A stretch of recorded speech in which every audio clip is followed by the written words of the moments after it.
Donald Trump just shook the gun debate tree with a major announcement that's got anti-gun activists scrambling. He's officially backing nationwide concealed carry reciprocity. That means if you've got a valid permit in, say, Texas or Florida, it would be recognized all the way from Maine to California. For millions of responsible gun owners across this country, this isn't just another talking point. It's a full-on challenge to overreaching state laws that criminalize honest citizens for exercising rights guaranteed by the Constitution. In this deep dive, we're going to break down what Trump's proposal really means, what it could do for folks who take the Second Amendment seriously, and why this move might be the biggest shakeup in gun rights we've seen in decades. We'll dissect the proposal, tackle the common counterarguments, and lay out why this could mark a major turning point for concealed carry across America. For a country that's built on the backbone of individual freedom, the way our concealed carry laws work is nothing short of a mess. Right now, gun owners have to navigate a patchwork of inconsistent state rules that change the moment you cross a border. Think about it. Imagine driving from Alabama to Georgia, and suddenly your permit to carry means nothing. If driver's licenses worked that way, people would be outraged. But that's exactly the situation we're in. The lack of reciprocity between states makes it easy for a legally armed citizen to become a criminal overnight. Each state sets its own rules, and plenty of them refuse to recognize permits from anywhere else. Unless you've got a law degree or hours to study travel maps, you're stepping into a legal minefield every time you travel. Just ask Shaineen Allen, a single mom from Pennsylvania, who had a valid concealed carry license and was stopped in New Jersey back in 2013. She had her firearm legally stored in the car, but because New Jersey doesn't honor Pennsylvania permits, she was arrested on the spot and faced up to 10 years in prison. She had no criminal record, no bad intent, just the misfortune of crossing the wrong state line. She eventually got a pardon, but the damage to her life was already done. And remember Sergeant Andrew Tom Moresi? Back in 2014, that Marine vet took a wrong turn from Arizona into Mexico, with his legally owned firearms stowed in the back of his truck. He spent over half a year in a Mexican prison for what was clearly a mistake. These aren't isolated incidents, they're symptoms of a broken system that punishes law-abiding Americans just for traveling with their legally owned guns. Now, let's be clear, the Second Amendment says, in plain language, that the right to keep and bear arms shall not be infringed. But when that right disappears at a state border, it's hard to pretend it still means what it says. States like California and New York have stacked up so many regulations that the right to carry becomes almost impossible to exercise. Until that changes, everyday gun owners will keep getting jammed up by the system. That's why Trump's call for national reciprocity could be the game changer we've been waiting for.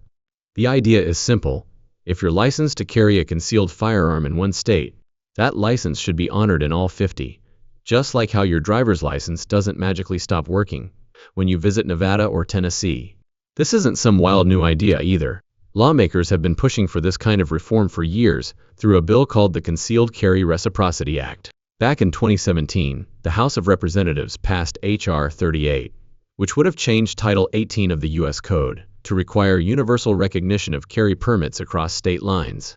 That bill made it through the House, but stalled out in the Senate before it could cross the finish line. Even so, momentum behind the idea has only picked up steam.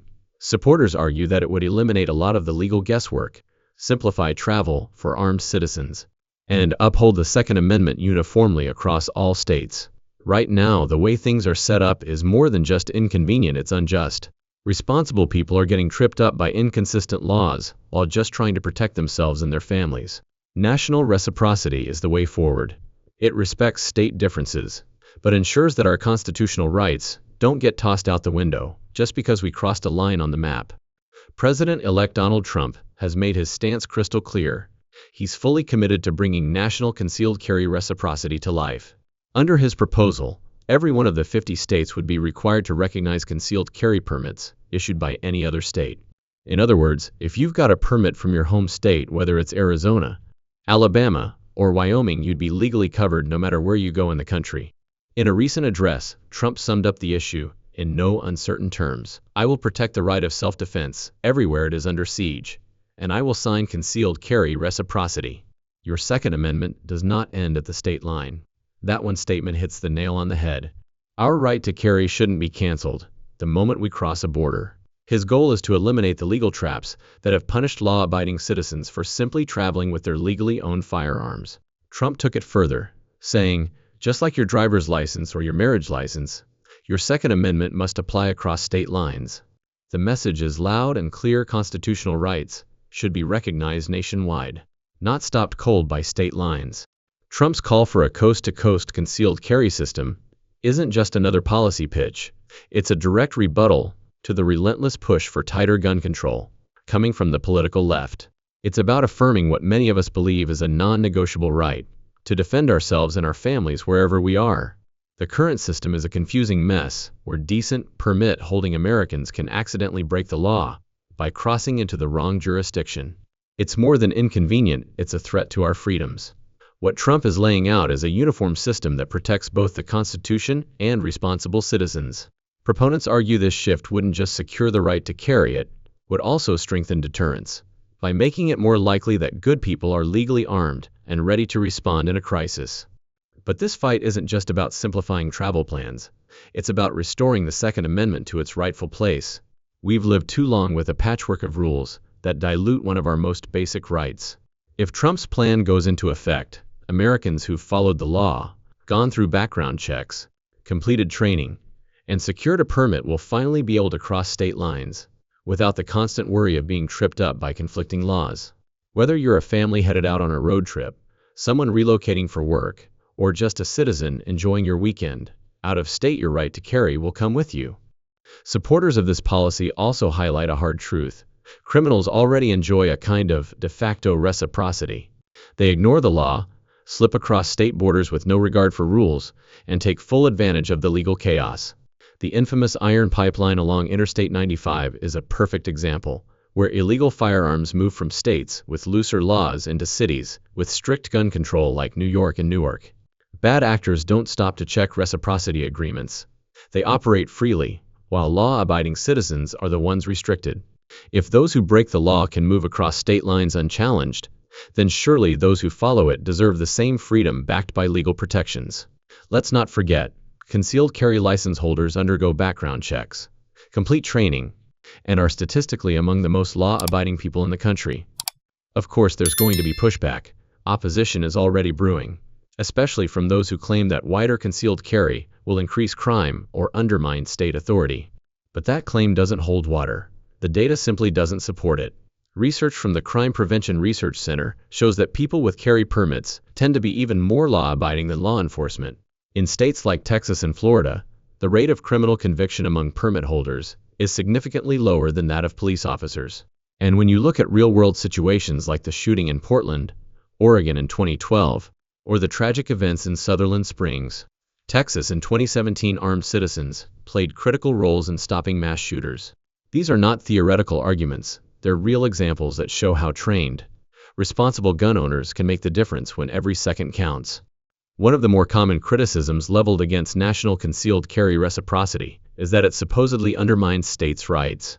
But let's be honest, under the full faith and credit clause of the U.S. Constitution, states already recognize a host of civil documents issued elsewhere, from driver's licenses to marriage certificates.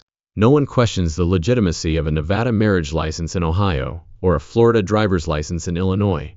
Applying the same legal respect to a concealed carry permit isn't government overreach. It's a reasonable, constitutional extension of existing precedent that upholds both state sovereignty and the individual right to self-defense. Then there's the uncomfortable truth about many outspoken anti-gun politicians and Hollywood elites. They push for stricter firearm laws while keeping themselves surrounded by private security teams, men and women who are absolutely armed, often with full-size duty pistols, and sometimes even more serious firepower. That kind of hypocrisy doesn't just undermine their argument, it reveals a disturbing double standard. Protection for the wealthy and connected, vulnerability for everyone else. National concealed carry reciprocity rejects that elitist mindset. It reinforces the principle that the right to defend your life shouldn't be a luxury, and it damn sure shouldn't depend on your income bracket or your zip code. The momentum behind this movement is undeniable, and we're approaching a pivotal point. If you believe in the Second Amendment, not just as abstract principle, but as a living right, you've got a part to play. Contact your elected officials, support groups like the United States Concealed Carry Association, and other pro-2A organizations. Attend local meetings, sign petitions, stay vocal online and in your community. The other side is working around the clock to chip away at our ability to own, carry, and use firearms for lawful self-defense. The Second Amendment isn't some outdated line in a dusty document. It's the cornerstone of our freedom. With strong leadership and unity among responsible gun owners, national reciprocity is within reach. And when we make that a reality, we send a clear, unmistakable signal, not just to politicians in D.C., but to every lobbyist and bureaucrat trying to erode our rights. We will not back down. This is our country. This is our Constitution. And our rights are not negotiable.